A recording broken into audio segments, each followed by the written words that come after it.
First contact in the desert. The New Mexico desert stretched endlessly under the merciless summer sun, a sea of rust-colored earth and twisted Joshua trees. Evelyn Reed wiped sweat from her brow as she finished welding the final piece of a complex irrigation system.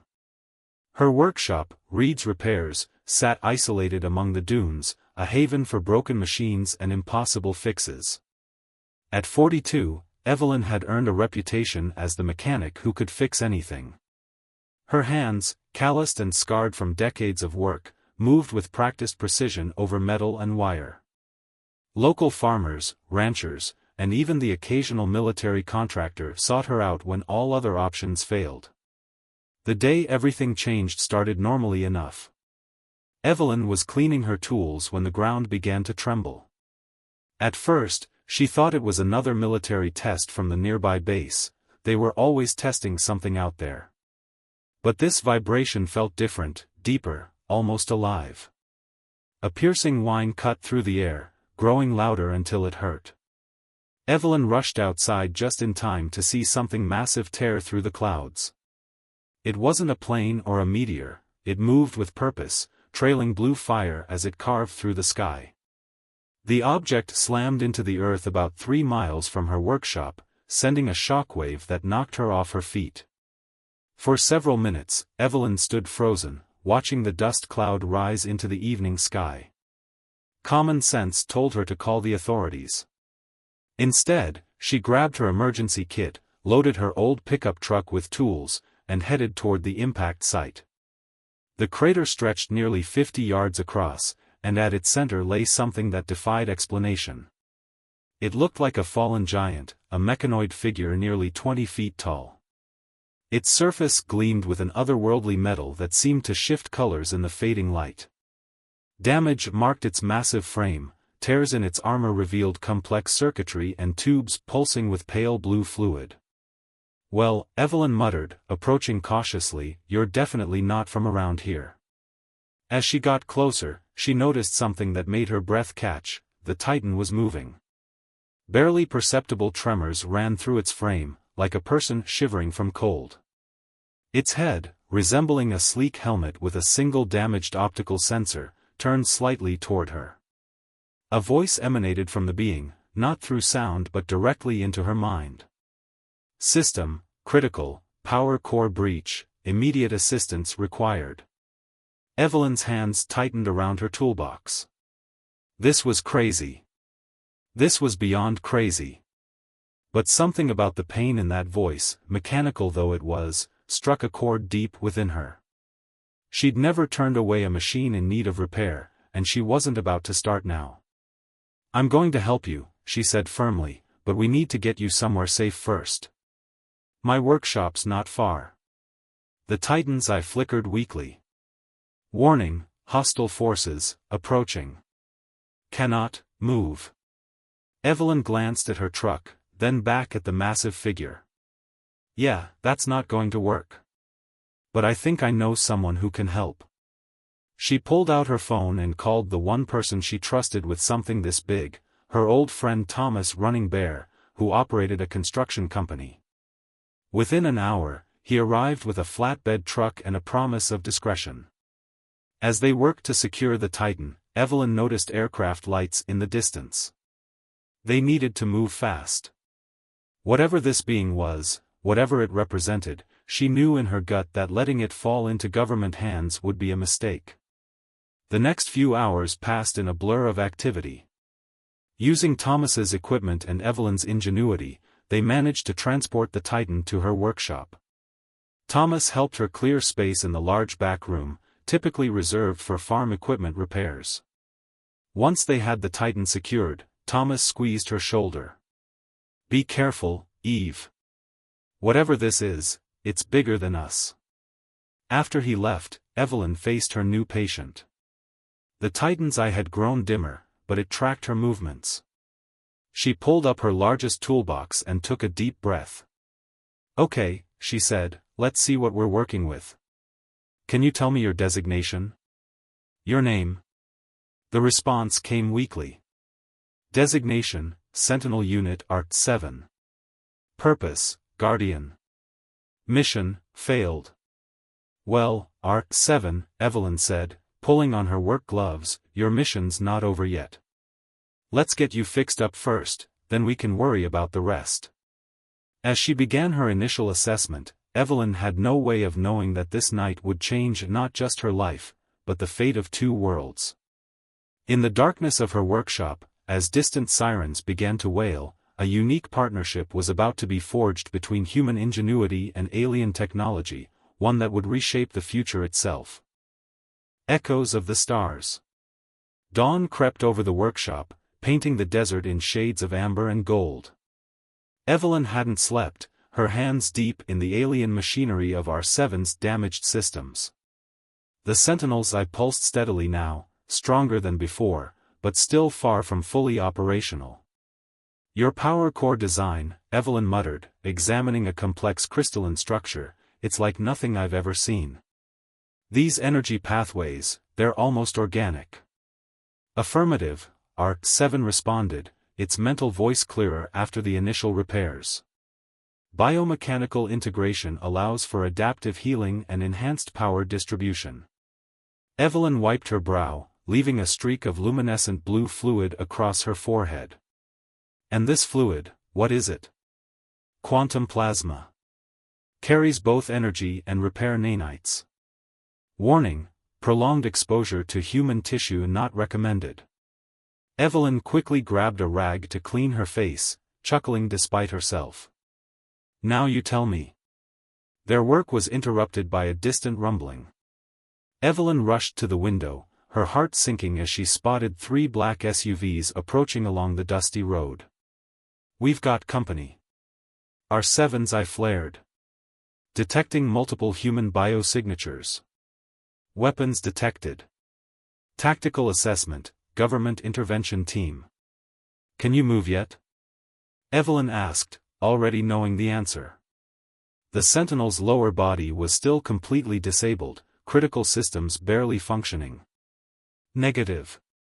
Power at 31%. Motor functions offline.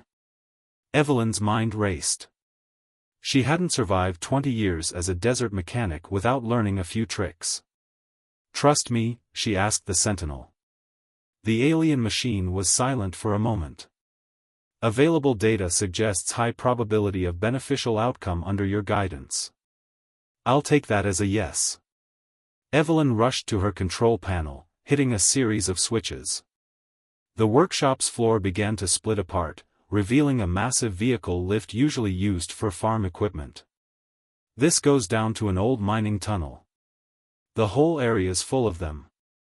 Used to be a silver mine back in the 1800s. She worked quickly, using the lift's hydraulics to lower ARC-7 into the darkness below. The timing was perfect. Just as the last piece of the Sentinel disappeared from view, someone pounded on the workshop's door. Ms. Reed? This is Agent Harrison with the Department of Defense. We need to speak with you. Evelyn took a deep breath, composing herself before opening the door. 3 men in black suits stood before her, their expressions unreadable behind dark sunglasses. Can I help you, gentlemen? She asked, projecting casual confusion. We're investigating unusual atmospheric phenomena reported in this area last night, Agent Harrison said, his tone clipped and professional. May we come in? Evelyn gestured to her cluttered workshop. Be my guest, though I should warn you I'm in the middle of several projects. Farmers don't like to wait for their equipment. The agent spread out, examining every corner of the main workshop. Evelyn's heart pounded, but she forced herself to remain calm. She'd spent years hiding mechanical innovations the government might find too interesting. This was just one more secret to keep. Did you notice anything unusual last night? Harrison asked, studying her face. Any lights, sounds, vibrations? Besides the usual military testing? Evelyn shrugged. I've learned not to ask questions about what goes on out here. Better for everyone that way. Harrison's lips tightened slightly. Ms. Reed, we have satellite imagery showing an object entering the atmosphere and landing near your location. The energy signature was unique. Below their feet, hidden by layers of rock and earth, ARC-7 was transmitting directly to Evelyn's mind. They possess partial sensor data. Probability of maintaining deception, decreasing. Evelyn needed to think fast. She walked over to her workbench, deliberately knocking over a container of engine parts. As she bent to pick them up, she spoke softly, knowing ARC-7 could hear her. "Can you create a distraction? Something to draw them away?" "Affirmative. Rerouting remaining power to long-range electromagnetic pulse.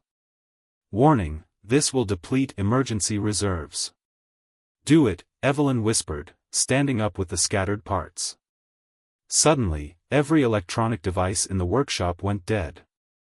Outside, the agents' vehicles simultaneously died, their engines clicking uselessly. In the distance, a brilliant blue light flashed over the mountains, like lightning but impossibly bright. Harrison's radio crackled to life. "Sir, we're picking up massive energy readings from the mountain range. It matches the signature." The agent's attention immediately shifted. "We need to move now." He turned to Evelyn. "This area is now under government supervision. Don't leave town, Ms. Reed. We'll have more questions." After they left, Evelyn waited a full hour before returning to the tunnel. She found ARC-7's eye completely dark, its systems in emergency shutdown. "That light show nearly drained you dry," she said, already connecting emergency power cables. "But it bought us time. Now we need to have a serious talk about what you really are, and why the government wants you so badly." The Sentinel's eye flickered weakly back to life. "Agreed. But first, critical warning, my presence here has been detected. Others will come. Not all will be human." Evelyn's hands stilled on the power cables. "Others? You mean more like you?" "No," ARC-7's mental voice was grim. "Those who destroyed my ship. Those I was sent to warn humanity about. They are coming." In the darkness of the tunnel, Evelyn felt the weight of the universe pressing down on her shoulders. She had thought fixing a damaged alien machine would be the most incredible part of her day. Now she realized it was just the beginning. "Well," she said, pulling out her most advanced tools, "then we better get you back on your feet fast. Something tells me we're going to need you at full strength." As she worked through the night, a new pattern of lights appeared in the sky above the desert. But these lights weren't falling, they were watching, waiting, preparing. Shadows of war. The desert night exploded into chaos. Evelyn was deep in ARC-7's circuitry when the Sentinel's eye flared brilliant crimson. Multiple hostile signatures detected. Incoming orbital strike imminent. Evelyn's hands froze on her tools. Orbital what now? The answer came in the form of a deafening roar as something massive punctured the atmosphere above them. The ground shook, and dust rained from the tunnel ceiling. Through their mental link, ARC-7 shared tactical data. 3 ships, each larger than a commercial airliner, were descending toward the desert. "The harvesters," ARC-7 explained, its mental voice tight with urgency. "They tracked the energy signature from my distraction. We must evacuate immediately." Evelyn glanced at her work. She'd managed to restore about 60% of ARC-7's functionality, but the Sentinel still couldn't walk properly. "You're not exactly portable right now. How do you suggest we?" ARC-7's chest plates suddenly shifted, revealing a cockpit-like space. Emergency integration protocols activated. Direct neural interface required. "You want me to get inside you?" Evelyn stared at the opening. "Is that even possible?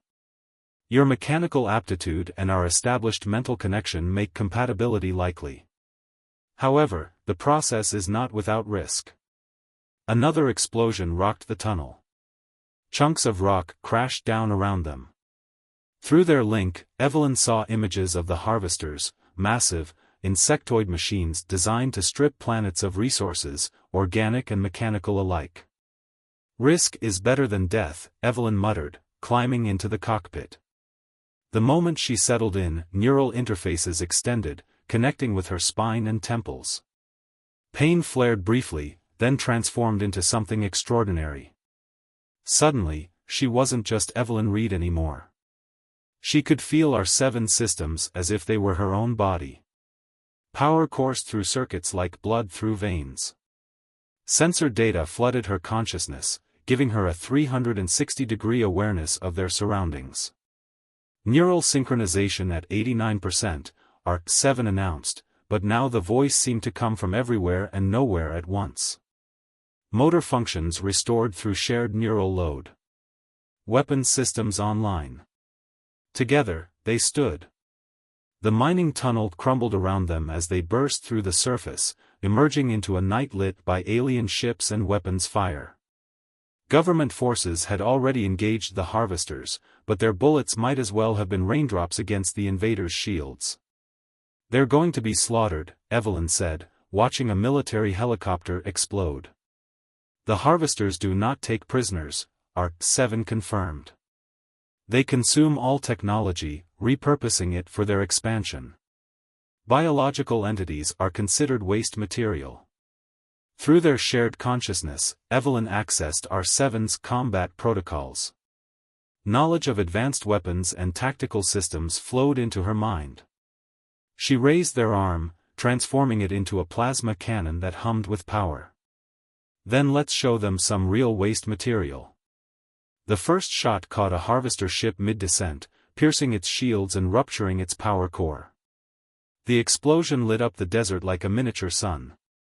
The other ships immediately turned their attention to this new threat, recognizing ARC-7's technology.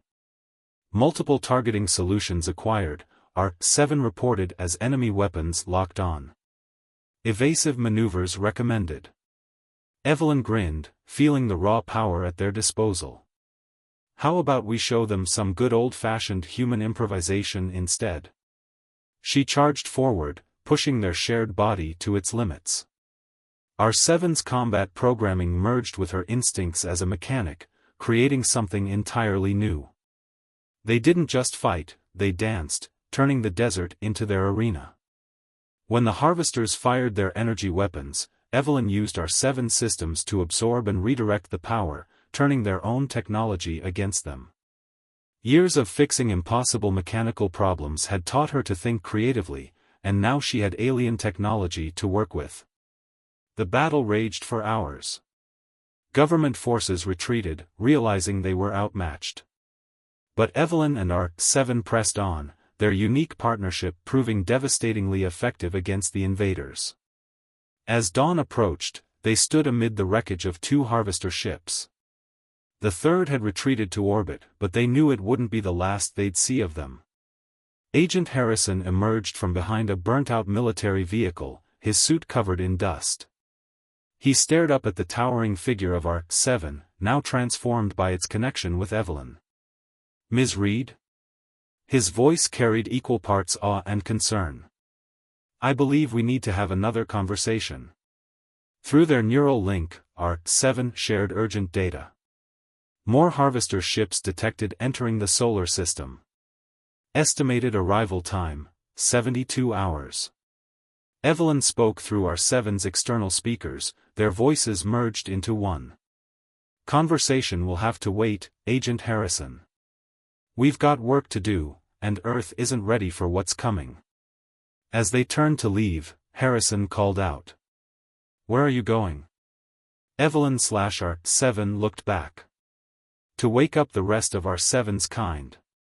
There's a reason the harvesters shot down a sentinel, Agent Harrison. They knew what we could become if humans and sentinels worked together.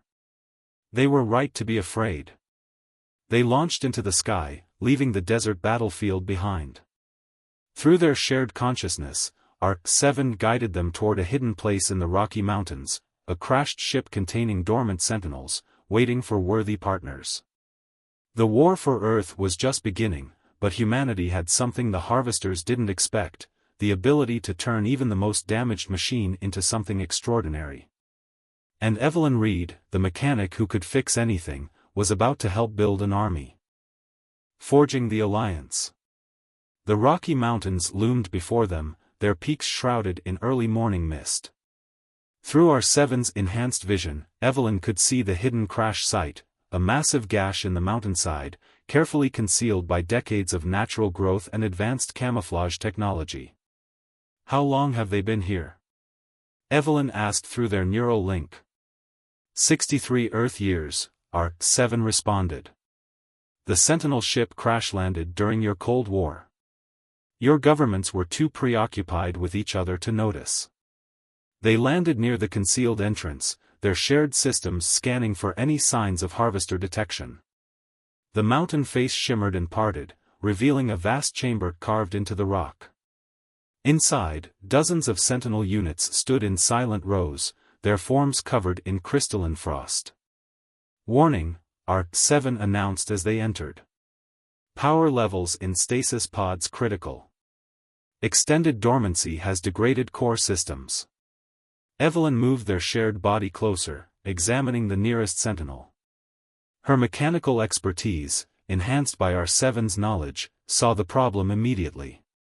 The stasis technology wasn't designed for this long a shutdown. We need to wake them carefully, or we'll lose them. Through their neural link, she accessed R7's memories of the Sentinel civilization. She saw glimpses of their homeworld, a place of crystalline cities and quantum machinery, now reduced to ruins by the harvesters. The Sentinels were created as guardians, sent to protect other worlds from the same fate. That's why you can link with humans, Evelyn realized. You were designed to find partners, to teach and protect. Affirmative. The harvesters' strength lies in their ability to consume and corrupt technology. Only through true symbiosis between organic and mechanical life can they be defeated. A warning flashed through their shared consciousness, movement at the entrance. They turned, weapons charging, only to find Agent Harrison leading a small team into the chamber. His hands were raised in a peaceful gesture. We followed your energy signature, he explained. Not to fight. To help. Behind him stood a diverse group, military engineers, quantum physicists, mechanics, and technicians. Among them was Thomas Running Bear, Evelyn's old friend who'd helped her save R7. You're going to need more than just yourself to wake these warriors, Harrison said. And time is running out. Through R7's sensors, they could detect the approaching harvester fleet. Dozens of ships now, not just 3. Earth had less than 48 hours. Evelyn/R7 made their decision. Each Sentinel needs a partner, someone with mechanical understanding and the courage to form a neural bond. But I have to warn you, the process will change you forever. You'll never be fully human again. Thomas stepped forward first. Some of us stopped being fully human the moment we saw what was out there. Better to change on our terms than theirs. The next hours were a blur of activity. Evelyn used her connection with R7 to guide the others in reviving the dormant Sentinels. Each awakening was dangerous, the ancient machine systems were fragile, requiring precise calibration and careful power management. Not every attempt succeeded. Some Sentinels were too damaged by time, their cores darkening forever.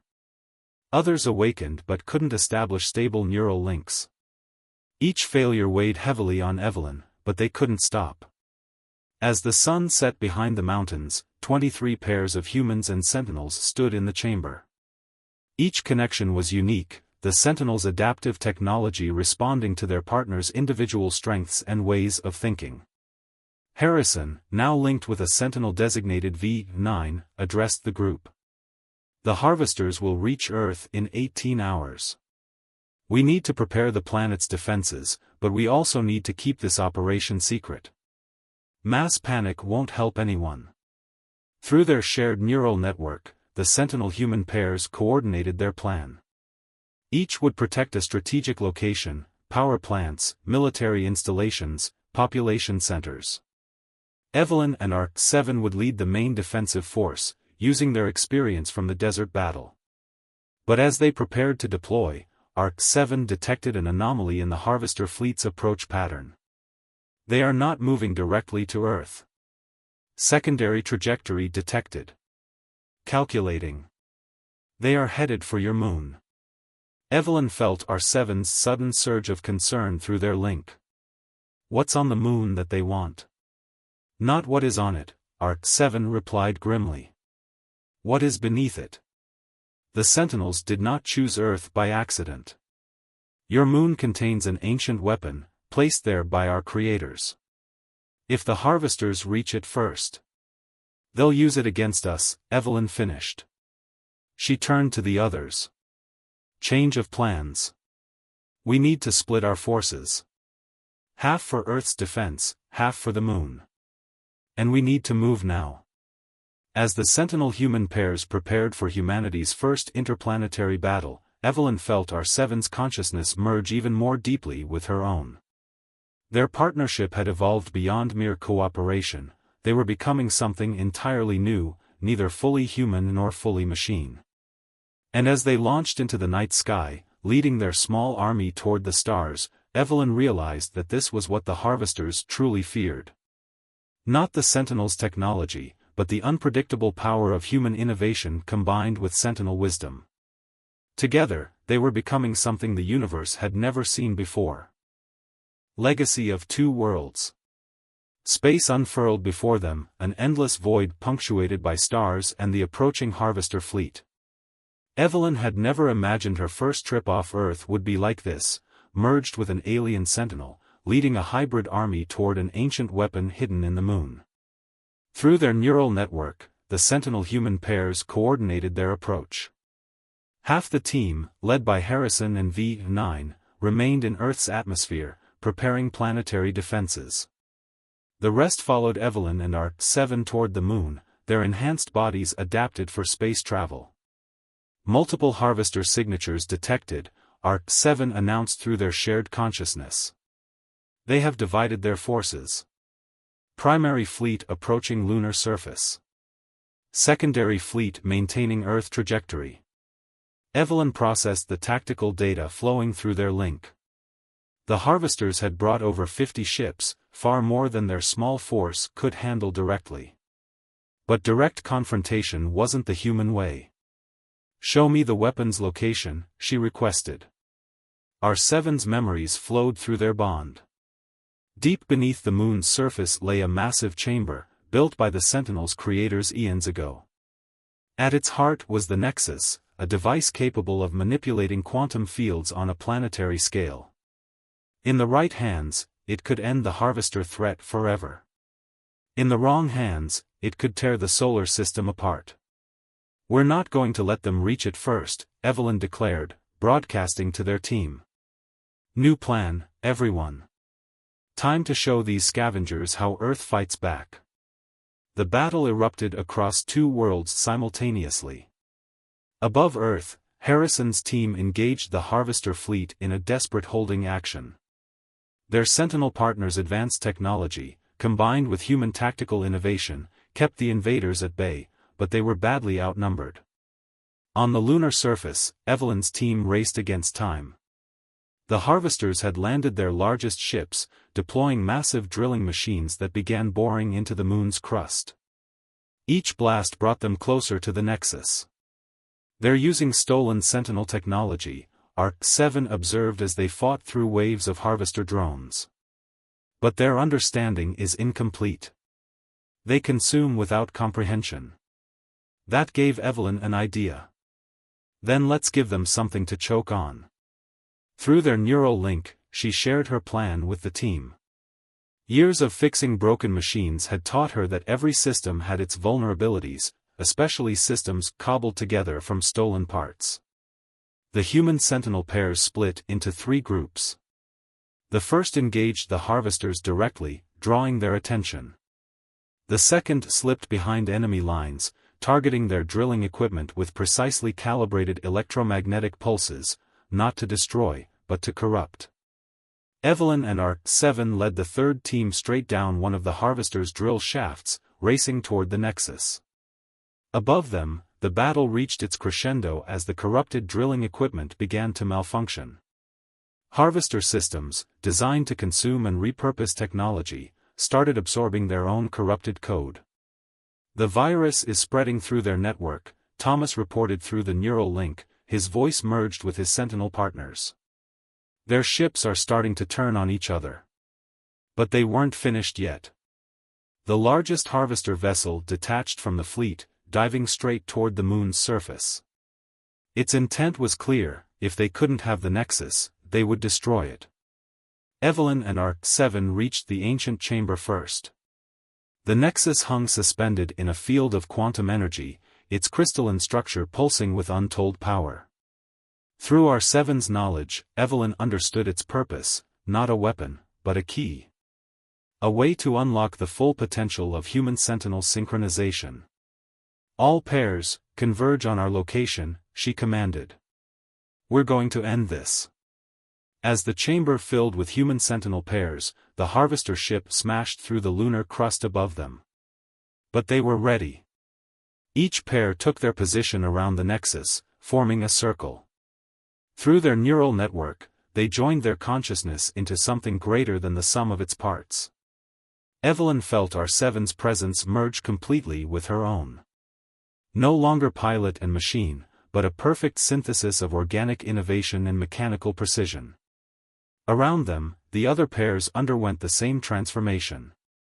The Nexus responded to their unified presence, its power flowing through their combined network. As the harvesters breached the chamber, they found themselves facing something unprecedented: a true hybrid consciousness, humanity's adaptability and creativity perfectly merged with Sentinel technology and wisdom. The battle that followed was brief but decisive.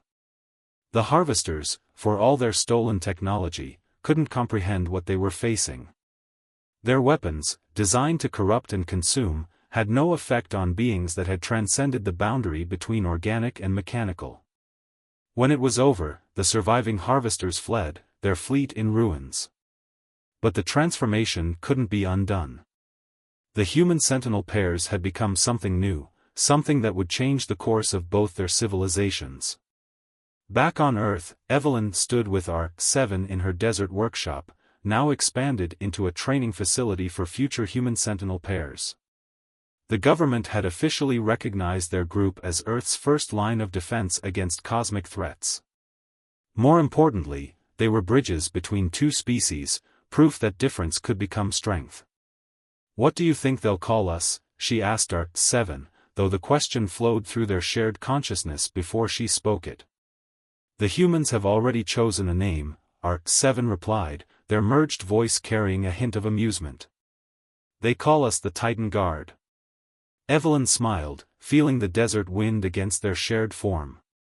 Above them, the stars held new meaning, not just distant lights, but future worlds to protect. The harvesters would return someday, perhaps with new weapons and strategies. But Earth would be ready. After all, they had something the harvesters could never steal or corrupt: the power of true partnership, forged in the heat of battle and tempered by trust. Human and Sentinel, organic and mechanical, united in purpose and spirit. And it had all started with a mechanic who believed that anything, even an alien Titan, could be fixed with enough skill, courage, and heart. The end.